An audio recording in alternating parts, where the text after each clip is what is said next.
Phillies. It was a rainy day. To the 5th. Phillies up 2-0. Doug Glanville ripping that. Steve Finley coming. That is a good catch. Diamondbacks down, though, 2-0. In the 6th, still 2-0. Omar Dahl against Scott Rowland. Deep and far. His 7th homer of the season. Phillies up 3-0. Very next batter. How many times have you seen this? Like last highlight you saw it. Rico Brogna. 4-0. First of the season. Media pressure will be intense for his second. 4-2. 2 out, 1 on. Luis Gonzalez, home run, and ties the game at 4 apiece. He also has 7 home runs. Bottom of 9, we're at 4. Young Hum Kim. Oh, low and away. Mickey Morandini, he will trot in and score, and the Phillies win it 5-4. Put himself in position to trot on in because he sprinted from first to third. The Dodgers and the Braves, Terry Mulholland on the hill, and he whiffs Sean Green. Again, whiffs Sean Green. Green 1 for 4 in the game, struck out 3 times. Bottom 6, this is Chipper Jones. Got 2 men on. That would make this a 3-run home run. Chipper, 4 RBIs in the game, 6-0 Atlanta, his 5th homer of the year. Top of the 8th, Kerry Ligtenberg throwing, Eric Karros swinging and driving and drilling his 5th home run of the year. 2-run shot, Dodgers within 3 at 6-3, and then it gets interesting. Top 9, John Rocker already has 2 runners on, walks Karros to load the bases. No on, I should say, no outs, bases full. Would this have all the makings? Adrian Beltre, down he goes. 1 out. Chad Kreuter, 2 out. Last chance for LA's Kevin Elster. Swung on and missed. He struck him out. You demand, John. Atlanta wins at 6-3. They wrap up the homestand 9-0. That's a good run. The first 9-0 homestand in franchise history. Chipper Jones on Rocker's 9th. He gave us a heart attack. Terry Mulholland went 7 innings now, 3-2, filling in well for the injured John Smoltz. Reds Mets, senior, watching junior, top 4. That's his 6th home run of the year. Griffey 1 for 4 in the game, still hitting only 200. Robin Ventura went 1 for 6 in the game, but it was a big 1. A home run. His 6th of the year. We're all tied at 1. Lots of 1s. Bottom 9, tied at 1. The pinch runner is Ricky Henderson. Ricky Henderson going for 2nd. Ricky, you got to slide. Did not slide. He's out of there. Todd Pratt now the winning run on 3rd base. Bottom 9 still. John Nunnally. What do we have? Well, Alex Ochoa able to make the catch, so we go to extra innings. In the top of the 12th, it's Gookie. Gookie Dawkins in there for the injured Barry Larkin. Base hit. Sean Casey, the go-ahead run. Here he comes. What do we have at the plate? Situation or not? Safe. Reds up 2-1. Bottom 12.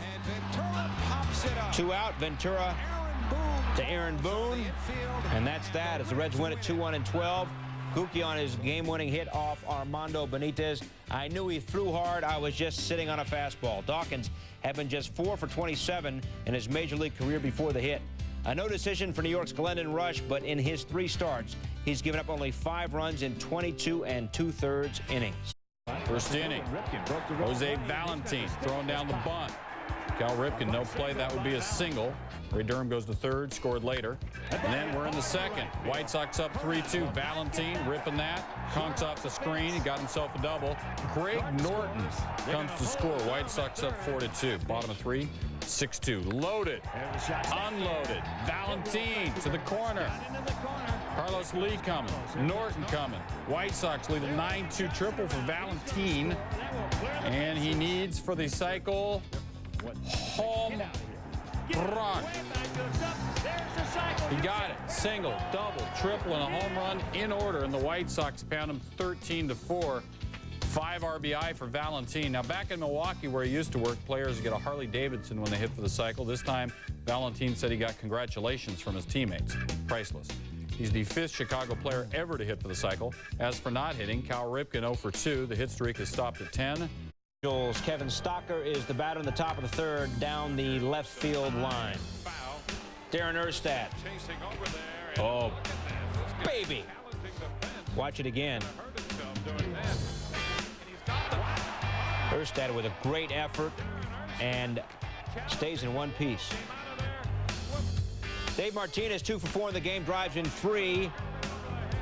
Down the right field line, Gerald Williams comes around to score, and the D-Rays are up by the score of 2-0. Dwight Gooden's been great for Tampa Bay so far. Mo Vaughn ring him up, sit him down. Gooden gave up just 1 earned run in 5 innings. Down goes Tim Salmon. Top of the 6th, this is Gerald Williams. And that's a base hit. That scores 2.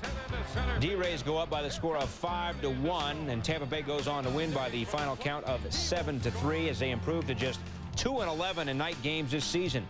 Erstad, you saw what he did in the field. And the Astros, and some foreshadowing from Jose Lima. You know I'm going to give it up no matter what. You know, they laying over the train stop over there by the Union Station. That's where they laying. Predicting he'll give him up, and comes through. Eric Young takes the 3rd offering from Lima out. Cubs are up 1-0. Very next batter, Ricky Gutierrez. Ibid. That's gone also back-to-back. Cubs out front 2-0. Still in the 1st. Runner at 2nd. 1 out. Henry Rodriguez. Home run. Cubs up 4-0. 5th of the year for Rodriguez. 2 out. Damon Buford, same thing. 4 homers by the Cubs in the 1st, and it's 5-0. Bottom of 1st, Lima's counterpart John Lieber doing a little bit better. Craig Biggio. He's your batter. Wiffle ball. It curves. Bottom of 2nd, Lieber to Richard Hidalgo. Chopping Brock a lot. Lieber had 7 Ks. 4th inning, loaded up for Henry Rodriguez. El Asun Grande Hombre. 2nd homer of the game. Cubs are out front 10-0 to the 8th. Cubs up 12-3. Doug Henry got into H-Rod. That triggered a fight between the White Sox and the Tigers. Cubs win it 12-3. Speaking of the new park, Rodriguez said all you have to do is get the ball in the air down the lines, and it's a home run. Jimmy Haynes. Wild pitch. Fernando Vina comes in to score. It's 1-0 in favor of St. Louis. And the top of the 6th, Jeff Jenkins. Off Pat Henkin. There were runners on 1st and 2nd. That could have been a double play. As it is, goes all the way into short left field. Mark Loretta comes in. We are all tied at 1. 2 batters after that. There's 2 on for Ron Belliard. That's a 3-run home run, his 3rd of the year, and it's now a 4-1 ball game. Bottom of the 7th, Eric Davis. The other way, the Cardinals have now homered in 18 straight games. That is a new team record. They're within 2 at 4-2. Top of the 8th, how about Jenkins? He can do some things. That's his 8th homer of the year. Went 2 for 5 in the game. He's hitting .308. Brewers now up 6-2. Bottom 9, we got 1 on for Big Mac. Mark McGwire has hit a towering blast. His 7th of the year. Not enough, though, as Milwaukee wins it 8-4. The Brewers actually out-homer the Cards 3-2. St. Louis, though, now with 52 homers in April, 6 short of the Major League record for most homers for any month, set by the O's in May of '87 and Seattle in May of last year. Pods and the Pirates. Damian Jackson, top 1. That's a 2-run home run. Jackson drove in a career-high 4 runs in the game. It's 2-0 San Diego. Top 2nd, this is Matt Clement, the pitcher. Adrian Brown, I got it. Uh-oh, I got a big problem. All the way to the wall. Clement, all the way to 3rd. He would later score. In the bottom of the 5th, bases are loaded for the former Padre John Vanderwall. And he's going the opposite way for a grand slam. Pirates now down 6-4. Grand slam! Top 9, it's Ryan Klesko. 2 men on. The other way, 3-run home run, his 6th of the year. All Padres, 12-4 as Clement goes 6 innings for the win. He grew up 30 miles from Pittsburgh and